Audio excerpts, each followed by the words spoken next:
Bonjour à toi, la vie qui palpite. Bonjour à toi, cher alchimiste. Ouais, j'espère que tu vas bien. J'espère que vous allez bien. Je reviens vers vous. J'avais à cœur de vous transmettre. Eh bien, j'ai envie de dire que c'est une sorte de mélange de ressenti, d'intuition, de situations vécues dans le réel. Et puis voilà, des choses un peu personnelles et tout ça s'alchimise.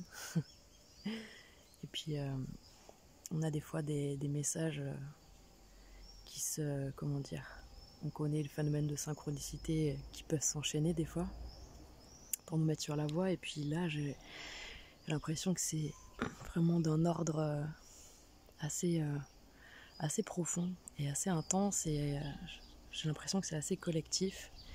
Mais je vais simplement vous livrer en fait ce que j'ai vécu ces derniers temps. Donc j'ai envie de dire que c'est à partir de la nouvelle lune, c'était le 18 dernier, donc le 18 juin. Et du coup, donc c'était intéressant parce que cette nouvelle lune qui était en Sagittaire, en Gémeaux, pardon, qui était en Gémeaux, c'est rigolo parce que du coup, je vais forcément rentrer dans des détails de ma vie personnelle parce que j'estime que justement, comment dire, pour pouvoir interpréter les signes que nous donne la vie, on n'a pas bien le choix que de passer par l'interprétation des signes dans sa propre vie. Donc c'est pas que je suis passionnée par le fait de déployer et de dévoiler toute ma vie, pas du tout, mais j'estime que finalement on n'apprend jamais plus qu'au travers de l'autre et de soi dans les situations qu'on vit et dont on se renvoie en miroir en fait les aspects. Donc c'est intéressant parce que il faut savoir que dans ma famille, et notamment du côté de chez mon papa, il y a pas mal de personnes qui sont nées au mois de juin, donc qui portent les énergies Gémeaux. Donc j'ai mon papa qui est tout début juin, avec un de ses frères, donc mon tonton. J'ai aussi le fils donc de ce fameux tonton, qui est Gémeaux aussi. Et j'ai mon petit frère qui était lui du 26 juin, donc ça passait aux énergies cancer. Et donc du coup, on a un attroupement de Gémeaux. Donc ces énergies très bonnes communicantes dans la médiation, la conciliation, la curiosité et la jeunesse d'esprit. Le côté un petit peu voyageur qui n'hésite pas à se déplacer. Et c'est vrai que du coup, voilà, des énergies assez mobiles, fraîches, rafraîchissantes. Et il se trouve que mon tonton, cette année, a fêté son anniversaire, ses 60 ans, et du coup, on a passé une petite soirée au restaurant, et le lendemain, il nous avait invités pour aller faire une journée de canoë. Et c'est de ça dont je vais vous parler, parce que ça a été assez riche, finalement, ces énergies de Gémeaux, donc qui nous permettaient, sur cette nouvelle lune, de rentrer dans une phase de communication, de partage, d'analyse, avec certainement toutes les autres planètes qu'il y avait dans le ciel et dont j'ai oublié un petit peu ce qu'elles envoyaient comme cocktail, mais finalement c'était sympa. Donc quand je suis arrivée tout de suite, je me suis dit ah oui, donc c'est la nouvelle lune, tout ça. J'ai la moitié des personnes qui sont autour de moi qui sont dans les énergies en cours, donc je trouvais ça sympa. Et puis quand on arrive pour louer les canoës, donc le monsieur qui s'occupe de nous transporter, qui sont toujours très chaleureux, ces gens-là. Et on commence à discuter, et puis je sais plus ce qu'il me dit, et puis je lui réponds, bah oui, la nouvelle lune en Gémeaux, c'est aujourd'hui. Et puis il me dit, ah bah je suis Gémeaux. Moi aussi je suis Gémeaux, je suis du 8. Et c'était super intéressant parce que, bah voilà, je pense que la vie, elle voulait vraiment me dire, bah voilà, là, ces énergies-là, elles sont là, elles sont disponibles, donc accueille-les. Et donc du coup c'était intéressant parce que aux alentours du 18, ça faisait quelques jours déjà que je parlais du 8. Je sais pas si j'en ai pas parlé dans une des vidéos précédentes, soit le processus qu'on vit, la fin la dégradation du cycle, ou soit transmission spontanée du moment. Je parlais de ce fameux 8, connexion connexion intrinsèque à chaque être vivant sur Terre. Le 8 pour moi c'est ce qui fait que chaque être vivant sur Terre est intrinsèquement connecté à la puissance du divin, et cette idée de qu'on reçoit toujours les bonnes infos et que du coup n'importe quel animal sait quand il va y avoir un incendie ou ce genre de choses, c'est ça le 8 pour moi. C'est une connexion profonde avec le divin et les cycles, et c'est cette idée d'ordre divin comme on dit, vous savez, c'est le cosmos nous envoie les alignements planétaires. Donc c'est ça le 8, c'est ce temps Kairos pour moi. Et donc du coup, il me remet une couche ce monsieur avec cette histoire du 8, et donc bref, j'ai gardé ça en tête, et puis on a passé une journée extraordinaire, et si vous voulez, la journée était tellement géniale que pourtant c'est ma famille, hein. Moi je les connais, je les aime, enfin voilà, ils me connaissent, ils m'aiment pour ce que je suis, mes qualités, mes défauts, et c'est pareil pour moi. Dire qu'on n'est pas des bisounours dans la famille, mais on a vécu des chemins assez complexes, en tout cas certains d'entre nous dans cette famille du côté là de mon papa, suffisamment de choses complexes, et avec suffisamment de volonté et de joie de vivre pour arriver à transcender tout ça et pour arriver à apporter une harmonie incroyable. Et c'est là où je veux en venir finalement, c'est qu'à la fin de cette journée, ce que j'ai ressenti, c'était tellement... alors, les mots, hein, je vous les livre, mais c'est les mots fraternels, authentiques, convivial, joie de vivre, légèreté, sagesse, bienveillance, entraide, vraiment vérité, vraiment des notions très... je vais lâcher le mot parce que tout de suite j'ai été ramenée à ça en fait. C'est christique, c'est-à-dire que j'en parlais avec mon papa du coup quelques jours plus tard, en lui disant que les énergies christiques, on peut rester collé, il y a une sorte de dogme et d'approche assez littéraire de qu'est-ce que c'est que les énergies christiques. On peut aussi complètement s'envoler dans l'irrationnel et la spiritualité en entrevoyant ce que c'est que les énergies christiques, mais complètement déconnectées de la Terre. Et donc là, on serait sur des énergies, en effet, du signe du poisson, et justement, c'est un petit peu la suite. C'est qu'en fait, cette journée-là, moi, elle m'a profondément connectée à ces énergies du divin, on peut appeler énergie christique ou énergie divine, peu importe, mais on retient l'idée de la polarité du masculin c'est dans l'action c'est dans l'action et la mobilité qu'on va apporter déployer toutes l'essence même de toute la dimension de ces énergies du divin, c'est-à-dire en prenant des postures. Et là par exemple j'ai cette image en tête où quand Yeshua du coup arrive dans le temple et chasse les personnes qui font des sacrifices d'animaux pour leur dieu. Et donc du coup cet exemple-là parle de qu'est-ce que c'est que la manifestation de ces énergies christiques sur Terre. Et donc du coup j'étais vraiment plongée là-dedans pendant cette journée où je sentais vraiment quelque chose de tellement ressourçant, enrichissant, et qui se diffuse et qui se partage et qui s'amplifie. Avec cette notion de la magie de nos vies, la magie de nos corps et de nos âmes qui se relient, qui se rencontrent, qui échangent et qui amplifient vraiment cette notion d'expansion. On s'est tous sentis expansés, on était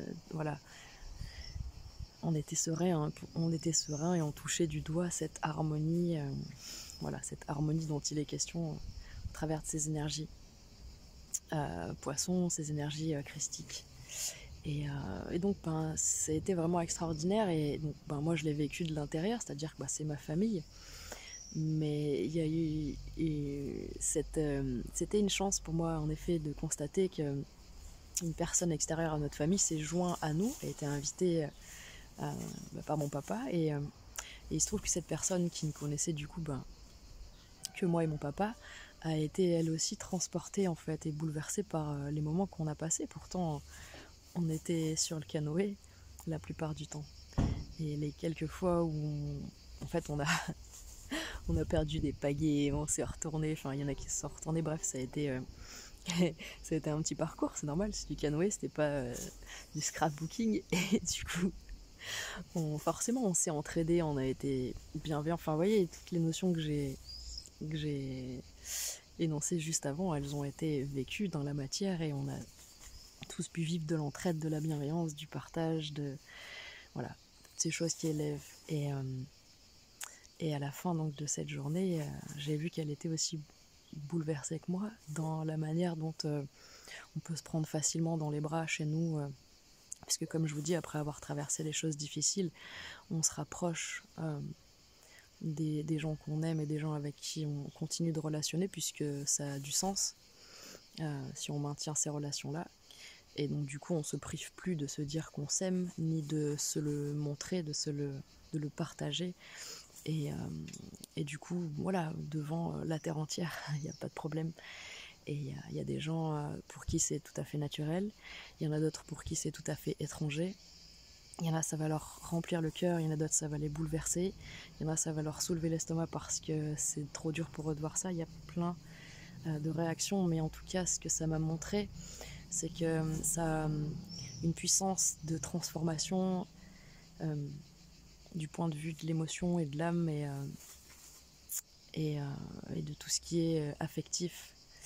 Et j'ai eu l'impression que c'est comme si ça venait vraiment nettoyer en profondeur énormément de karma et de blessures, je pense, voilà, que ce soit karmique, personnel ou transgénérationnel. Bon, là, c'était éminemment transgénérationnel puisque c'était un moment en famille et puis c'était également un moment qui était, qui était tout à fait en lien et qui portait aussi les énergies présentes de mon petit frère, du coup. Mon petit frère qui est parti donc rejoindre les plans supérieurs depuis 12 ans maintenant. Et donc le 1er juin, c'était également, en plus de l'anniversaire de mon papa, c'était également l'anniversaire du suicide de mon petit frère. Et donc il était avec nous présent. Et en fait, donc j'ai vécu spontanément toute cette journée, sans forcément penser à tout ce que je vous dis, hormis le fait qu'on était dans les énergies de Gémeaux et que j'étais entourée de Gémeaux. Ah oui, et puis je vous ai pas dit que la personne invitée par mon papa est Gémeaux elle aussi. Donc vous voyez comme on est... en fait, je voulais vraiment partager tout ça avec vous parce que là, ça fait, on va dire, depuis septembre dernier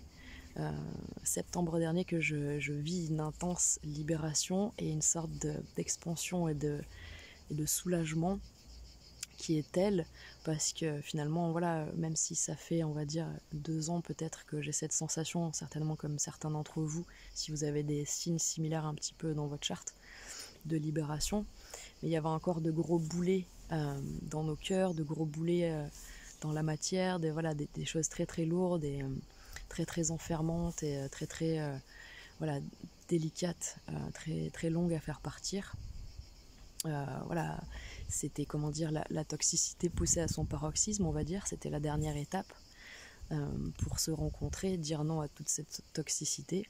Et à partir de là, quand j'ai terminé cette leçon, comme je vous dis en septembre, il y a vraiment une sorte de... comme si on avait levé un couvercle et qu'il y avait un appel d'air. C'est vraiment l'image que j'ai. Ça fait un grand courant d'air, d'inspiration, de renouveau, de joie, mais d'intense joie. C'est-à-dire que je ferai peut-être une autre vidéo sur ce sujet, mais je ne veux pas m'éloigner. C'est-à-dire que là, c'était comme si on faisait un petit peu des allers-retours ces derniers mois, dans oui, ça va beaucoup mieux, et puis hop, ça retombe un petit peu, parce qu'il y a toujours les aléas de la vie, les tracas malgré tout, qui sont prégnants là dans la matière, et les solutions qu'on aimerait trouver tout de suite avec notre mental, sans être plus à l'écoute de notre âme et de notre cœur. Et puis c'est comme si là, eh bien, à partir de cette nouvelle lune du 18 juin, j'ai vraiment senti quelque chose de puissant, de profond, de stable, de riche, de joyeux, de déterminé, de complètement, voilà, on y croit, on y va, et je trouvais ça magnifique.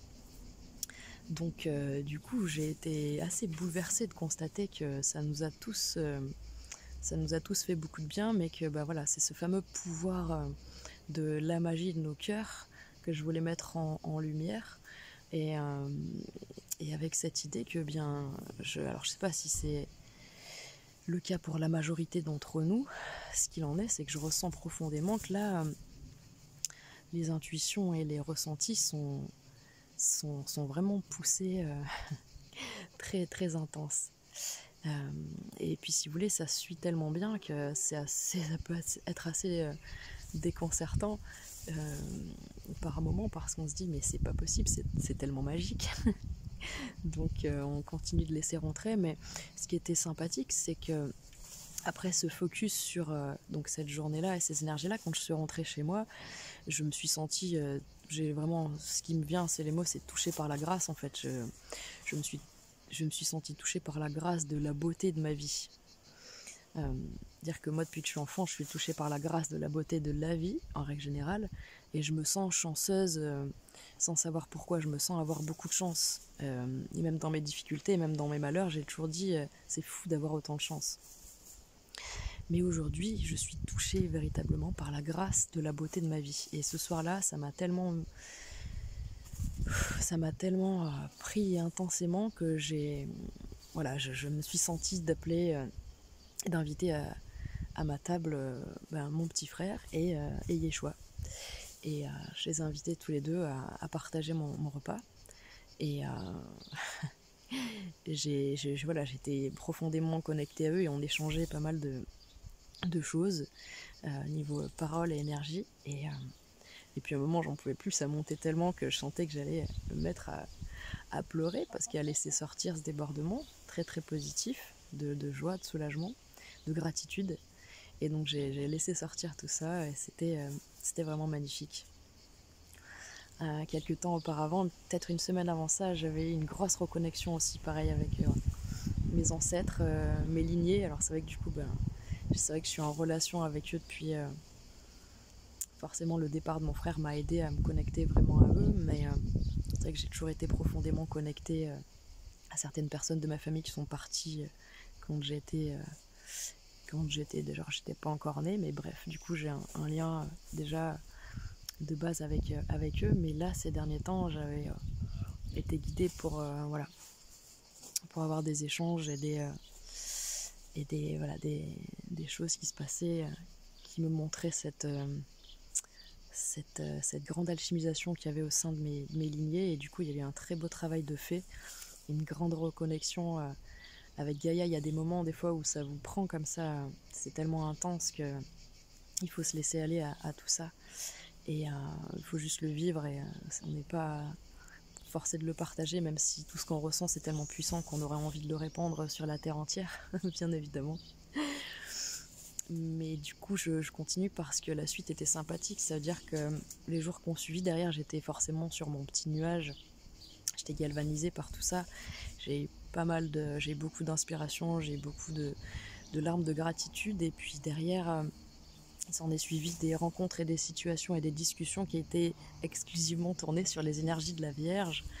Alors je me disais, tiens, c'est curieux parce qu'en plus on m'a fait parler du chiffre 8 et ensuite du chiffre 9 il y a quelques temps. Et le 9, dans le tarot de Marseille, ça représente pour le coup la Vierge. Et en fait, la Vierge, finalement, c'est sur le même axe que le Poisson. Donc c'est ce fameux axe finalement du divin qui demande de réaliser un saut quantique, puisqu'on disait que ces énergies Poissons, elles sont dans l'invisible, dans l'impalpable. C'est une énergie, c'est un signe d'eau. C'est vrai que ça reste quelque chose qui peut être très, très irrationnel et très personnel, ce qu'on peut ressentir, alors que sur l'axe de la Vierge, on est sur un signe de terre qui est profondément concentré dans la matière, à faire ressurgir ces énergies du divin. Et là encore une fois, la Vierge, du coup, c'est la Vierge Marie, et par opposition de polarité, en effet, on constate que ces énergies féminines qui sont dans un signe de terre nous invitent vraiment à être pragmatique dans la matière et à faire, vous savez, la Vierge, c'est l'art du travail bien fait, la satisfaction du travail bien fait dans le détail, dans la justesse, dans la précision. Et c'est vraiment cette phrase qui dit, c'est porter l'attention aux choses, porter l'attention qu'on donne, c'est l'amour. Et le signe de la Vierge, c'est quelqu'un qui met beaucoup d'attention, beaucoup d'amour dans ce qu'elle fait. Et donc je me disais, tiens, alors, ça fait quelques jours là, ça fait quelques jours d'affilée, c'est que la Vierge, Et puis je me disais, mais pourquoi? Et en fait, donc voilà, j'ai reçu que c'était parce que c'était sur cet axe-là, et comme pour venir équilibrer et nous dire que voilà, au niveau de cet axe-là, il y a un équilibre qui se fait entre, je pense, tout ce qui est intuitif et rationnel, de tout ce qu'on peut ressentir, Et en fait, eh bien, ça vient se vérifier dans la matière par des journées, par exemple, que moi j'ai vécues en famille. Donc c'est vraiment puissant. C'est vraiment puissant.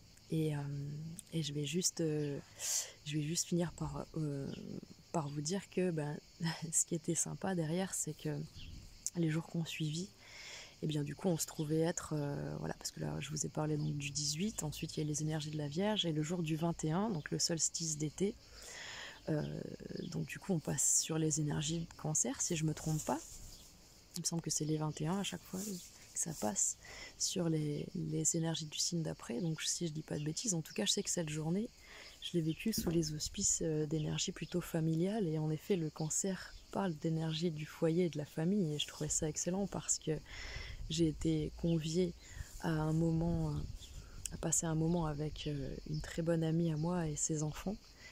Et c'était en effet très chaleureux, familial, et je me suis dit, mais bon sang, c'est extraordinaire ce que la vie me propose en ce moment, c'est-à-dire que tout ce que je vis se rapproche vraiment des énergies qu'il y a dans le ciel, et je les vois et je les vis dans la matière en temps réel. J'ai l'impression que c'est comme s'il y a plus de... Des fois on ressent les choses et ça met du temps à se vérifier, à se constater, à se vivre dans la matière, et là c'est quasiment du direct, quoi.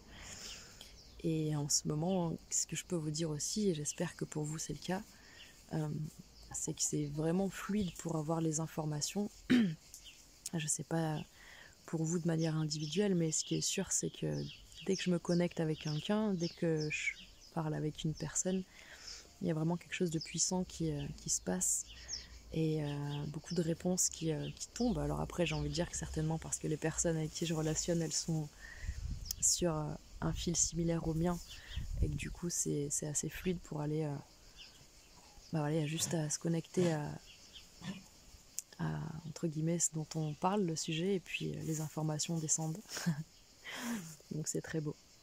J'avais vraiment envie de partager ça avec vous pour vous insuffler et pour partager tout ce que je ressens en termes de courage, de joie, de détermination et de soulagement, de sérénité, puisque j'ai l'impression que de toute façon autour de nous, si tout part à volo, à l'intérieur c'est en train de se stabiliser. En tout cas c'est ce qu'on nous encourage à faire. Donc les conseils c'est toujours les mêmes, c'est d'arriver à garder toute sa foi, toute sa joie de vivre, son calme et sa sérénité, puisque de toute façon sans ça c'est quantique, hein, c'est-à-dire que c'est quantique, c'est pas un truc j'ai mis longtemps à le comprendre. C'est pour ça que j'ai dû passer, moi qui suis très cartésienne, par la plutôt des sciences dures en fait, des sciences comment dire, c'est vrai que l'alchimie c'est toujours ce que je cite en premier lieu, mais ou l'astrologie avec son approche très mathématique, mais besoin de passer par des choses assez cartésiennes et tangibles pour pouvoir comprendre en effet que notre positionnement et nos vibrations et notre état d'esprit, il influe vraiment. C'est-à-dire que des fois dans notre vie on a beau le savoir et le comprendre, ça on n'est pas en mesure, la vie elle nous propose pas de le vérifier et de le mettre en pratique tout de suite. Mais quand c'est le moment et qu'on sent qu'en effet il faut vraiment plus tomber dans le panneau d'avoir des pensées limitantes ou d'avoir des peurs, ou voilà, c'est une facilité aussi à faire, à refouler et à mettre de côté les doutes et les peurs qui sont pas pertinents, puisque comme on sait, si on peut pas contrôler dans la matière tout, quand on n'a pas le contrôle, il faut comme Hercule qui tombe à genoux devant l'hydre aux multiples têtes après être totalement découragé, il faut s'en remettre à plus grand que soi, et c'est-à-dire qu'il faut être dans cette posture d'humilité. Et c'est pas pour rien que j'ai un message sur l'humilité qui est sorti ce matin pour une amie, et c'est ce que je lui disais, c'est l'humilité, ça s'acquiert, pour moi c'est une notion qui s'acquiert avec le temps, c'est-à-dire que il y a une forme de sagesse dans l'humilité où on reconnaît aussi bien ses travers que ses lumières. Et l'humilité, c'est avoir assez de foi en soi et en la vie et en le divin. Du coup, c'est la marche de la vie, et en même temps avoir un ego, ouais, voilà, assez équilibré pour dire ok, non mais là j'ai pas le contrôle, et en plus je suis conscient que c'est pas utile que je l'ai.